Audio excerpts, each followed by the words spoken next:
Hello, പുതിയൊരു വീഡിയോയിലേക്ക് സ്വാഗതം. ഇന്ന് നമുക്ക് നല്ല അയല മീനാണ് കിട്ടിയിട്ടുള്ള. അത് കുറച്ച് വലുതുമുണ്ട്, കുറച്ച് ചെറുതുമുണ്ട്. അപ്പോൾ ഇത് ഞാൻ മുറിച്ച് നല്ല വൃത്തിയായി കഴുകി വെച്ചിട്ടുണ്ട്. ഇത് നമുക്ക് കറി വെക്കാം. കറി വെക്കാൻ ആവശ്യമായി ഞാൻ ചുവന്നുള്ളി, തക്കാളി, വെളുത്തുള്ളി, പച്ചമുളക്, ഇഞ്ചി, 2 കഷ്ണം കുടംപുളി എടുത്തിട്ടുണ്ട്, പിന്നെ കറിവേപ്പില എടുത്തിട്ടുണ്ട്. ഇനി ഇത് നമുക്ക് കറി വെക്കാം. കറി വെക്കാൻ വേണ്ടി ഞാൻ ചട്ടി അടുപ്പത്ത് വെച്ചിട്ടുണ്ട്. ഈ ചട്ടി ഒന്ന് ചൂടാവട്ടെ. ചട്ടി ചൂടായിട്ടുണ്ട്. ഇതിലേക്ക് ഞാൻ എണ്ണ ഒഴിച്ചു കൊടുത്തു, കടുക് ഇട്ട് കൊടുത്തു. ഇപ്പം കടുക് പൊട്ടുന്നുണ്ട്. ഇനി അതിലേക്ക് നമുക്ക് ഈ അരിഞ്ഞു വെച്ച സാധനങ്ങൾ ഇട്ട് കൊടുക്കാം. ചെറിയ ഉള്ളി ഞാൻ ഇട്ട് കൊടുത്തിട്ടുണ്ട്. അത് നന്നായിട്ട് മൂത്ത് വരട്ടെ.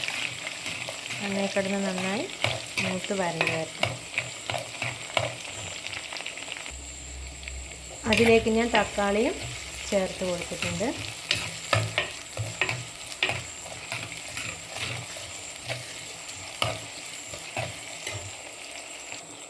അതിനുശേഷം ഞാൻ വെളുത്തുള്ളി, ഇഞ്ചി, പച്ചമുളക് ഇട്ട് കൊടുത്തു. ഇത് നന്നായി നമുക്ക് ഇളക്കി യോജിപ്പിച്ചെടുക്കാം.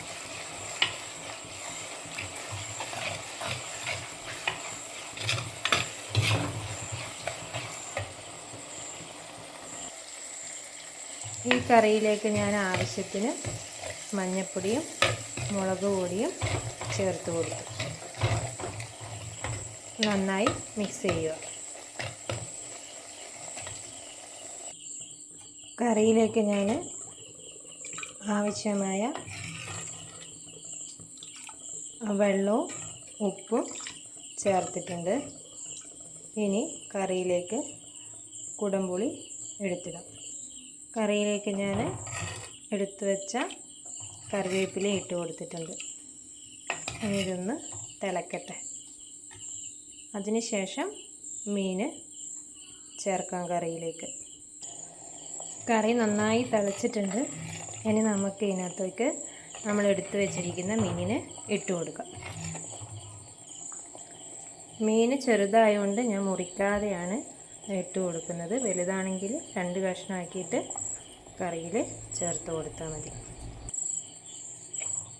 കഷ്ണങ്ങളെല്ലാം കറിയിലോട്ട് ചേർത്ത് കൊടുത്തിട്ടുണ്ട്. ഇതൊന്ന് നന്നായി യോജിപ്പിച്ച് കൊടുക്കാം. എന്നിട്ട് ഇത് കുറച്ച് നേരം ഒന്ന് അടച്ചു വെക്കുക. മീൻ വേകുന്ന രീതി വരെ ഒന്ന് അടച്ചു വെക്കുക. അങ്ങനെ നമ്മുടെ മീൻ കറി ഇവിടെ റെഡി ആയിട്ടുണ്ട്. വീഡിയോ ഇഷ്ടപ്പെട്ട ലൈക്ക് ചെയ്യുക, സബ്സ്ക്രൈബ് ചെയ്യുക, കമൻറ്റ് ചെയ്യുക. അടുത്ത പുതിയ വീഡിയോ ആയിട്ട് വീണ്ടും കാണാം. Bye bye.